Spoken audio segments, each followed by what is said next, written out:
Hello, I am Gepwin and welcome back to my sword damage experiments. This is part 2. The ultimate goal of this is to figure out how to make a sword in Planet Explorers that both does decent damage and looks good. In our previous episode, I was doing experiments with the mass to damage correlations. We discovered there is a positive one. I am not going to do a ton of math to figure out what exactly that is. You can do it yourself if you are that inclined, to be honest with you. And then at the end of that episode, I spent some time looking at my previous creations and discovered that some of the ones that are quite small have decent damage compared to the large, simple one that I made in the experiment. So, this episode I'm going to be experimenting with sword edges and spiky bits. So as we discovered previously, there is in fact a correlation, I'll take this up to 30, between both mass and damage, meaning that the more materials your sword is built of, the more damage it will do, as you would expect. But also, there is a correlation between edge width and damage, being that 1 voxel, which is the limit to the width of an edge in this game. That would be interesting to see if we could use some of the feathering techniques. We may try that later on, if we can use some of the feathering techniques that give you partial voxels on the edge to make it sharper, but I do not believe the game takes that into account. So we're going to assume that 1 voxel on the edge is the maximum amount of damage.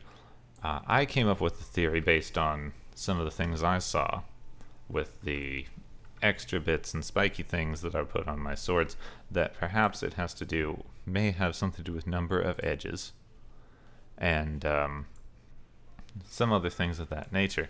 So you'll see that with our 2x30 and our copper hilt, did I put in a copper? Yes, I think I used it, and our copper hilt, we are currently doing 19 damage, which is less than I would expect. That's with this single blade and things. So I'm going to do a couple experiments. First off, I realized that this is not large enough to do the experiments that I want to do. So we're going to change it out for up to 31, so that's in the sword. We're going to change it out for this and refresh. Now it is doing 22.3 damage.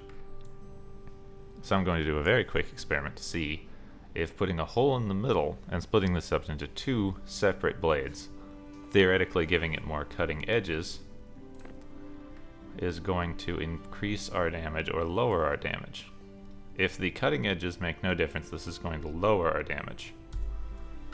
If it does calculate off of cutting edges, this should either keep our damage consistent or raise it slightly. So it did raise it very slightly. Let me show you. We have 22.3. Taking that chunk out of the middle gave us 22.4, which is counterintuitive because we took out most of our mass here. We had we previously had a weight of 660 kilograms. We now have a weight of 519 kilograms. So taking out this section in the middle and giving us extra cutting edges actually does increase our sword damage. So, it is cutting edge numbers or is it area? That's just something we want to find out. So, to increase the area of this cutting edge, I am going to add some spiky bits. I add them 2 apart, except for that top one, which is accidentally 3, but you know how things are. And I'm not going to put them on the other side because then they'll just connect. So now we have 1 straight edge and 1 sword-toothed edge. And that increases our damage even more and more than when we had this filled in. So, putting spikes on the edge of your blade does improve your damage drastically. Oops. Unless you do that. Then that's not a spike. So what we have now discovered is that it appears to be cutting edge of the sword area. So spiky bits gives you more area because instead of going straight up, you're going back and forth like so. So now with a few simple modifications, we have made a sword that is incredibly simple and actually quite short, that does 36 total attack. Now we'll add a couple of things up here, make it pointier. I did not want to add that on the back. Let's get rid of that on the back. So here is our double saw blade tuning fork, doing 37 damage. Now another quick and dirty thing that we can do to improve sword damage and look of swords is mess with the hilt. Now I know a lot of people are going to focus on the blade, but if you add too much to the blade, it's going to look a bit weird. Let's add a little bit of gold since we discovered multiple materials does help. We'll add some gold filigree along the side here. I don't have mirroring on, so it's going to look terrible, but that's okay. Increases our damage even more. No, not 3. 1 up. Increases our damage even more, putting that little bit of gold flocking on the side up to 40. Now let's give it a silver hilt. Now a lot of people are going to want to focus on the blade, but as I said, if you add too much to the blade, it's going to look silly. I've found that unless you're making some kind of very specific sword or something kind of anime inspired that has edges on the Z direction, X direction, as well as the Z direction. This would be the Z direction. This is where I like to keep my edges. But unless you're making something that has weird spiky edges or is a 4-way symmetry instead of a 2-way symmetry like a lot of swords, then you're going to wind up with something that just feels too thick to be a sword blade. This may just be personal preference, but I find personally that I like to have my sword blades be no more than 3 thick at their thickest point, and then I like to have them go into 1 at their thinnest point, because as we have previously found, that does improve the damage. I'm going to just make this not really symmetrical, but symmetrical enough for my porpoises, because my dolphins love their swords. There we go. So this is well, it's not a super pretty blade. I'd say it's a passable blade. It's certainly not going to win any beauty awards, but that's not really what we're going for. We just want something that you could make look good, and I'm sure with some modifications, some coloring, a little bit of thought, this could make an interesting sword. And just with that little bit, we've gotten to 42 attack, but that's not going to do much, so let us switch over to some let's do silver, keep with the metal theme. We're going to mess with the hilt. Now, you actually can hide the existing handle, which is something I do quite often. If you're not aware of that, you can hide the existing handle. I'm going to turn on symmetry because I want this to actually look half decent, I guess. Nope. Plus and hide window. So, what did I do? Oh, right, I have my pencil tool on. I'll use the pencil tool for the base, and then we'll switch over to our volumetric tool, like so. And let's keep this thin for now, and bring it up to meet the sword edge. This has already increased our sword damage by a couple.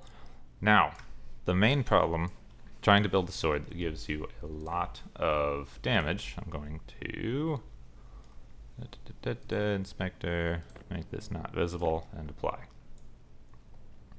So there's our sword.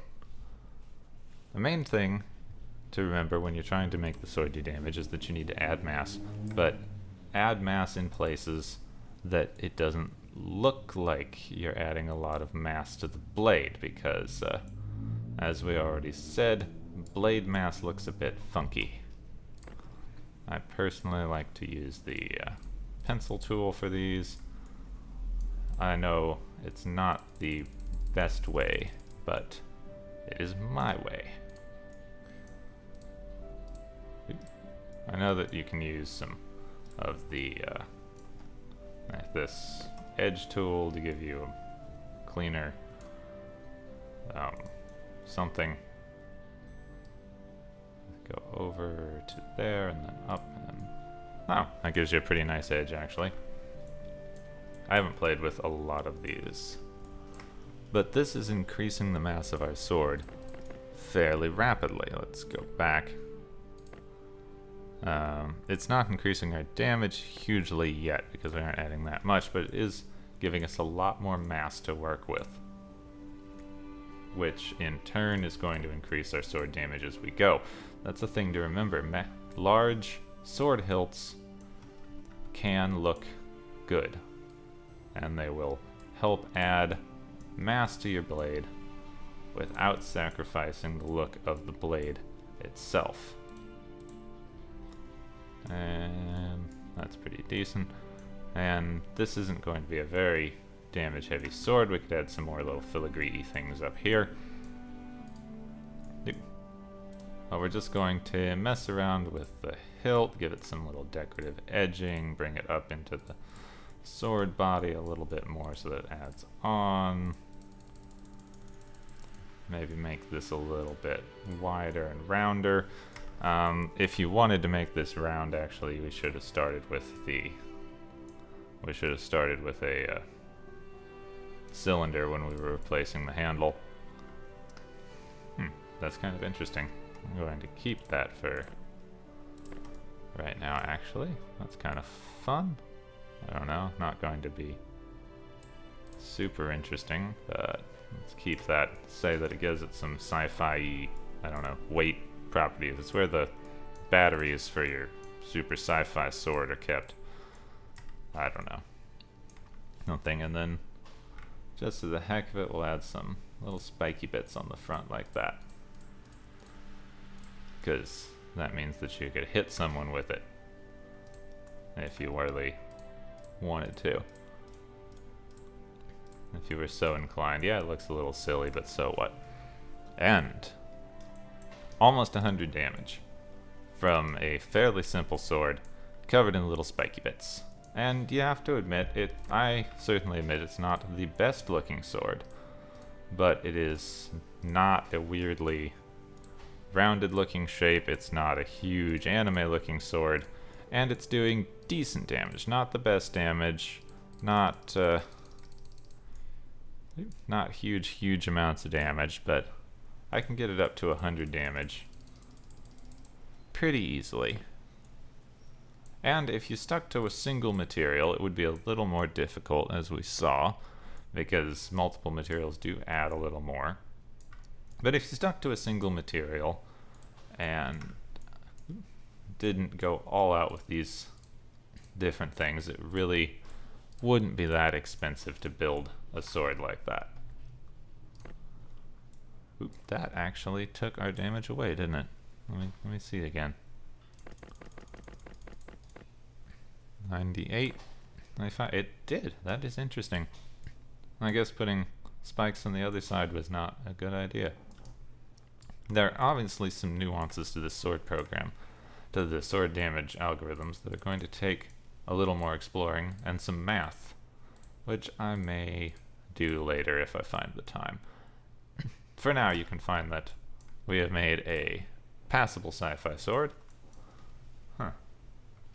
that is doing passable damage without really putting that much thought into it. Now my sword damage is going down. That is interesting.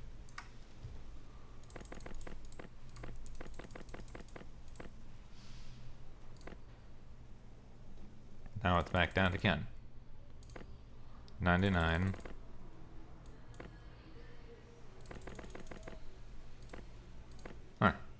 And so damage didn't go down. I guess it just didn't go up. I don't know. I really don't know what to think anymore. That made it go down. Ah, because I think I added some width to the blade there. Anyway, I hope you have found this useful. Here's a, for all intents and purposes, 100 damage sword. That is quite small. It's more of a dagger, really. Let's save. I will call it the...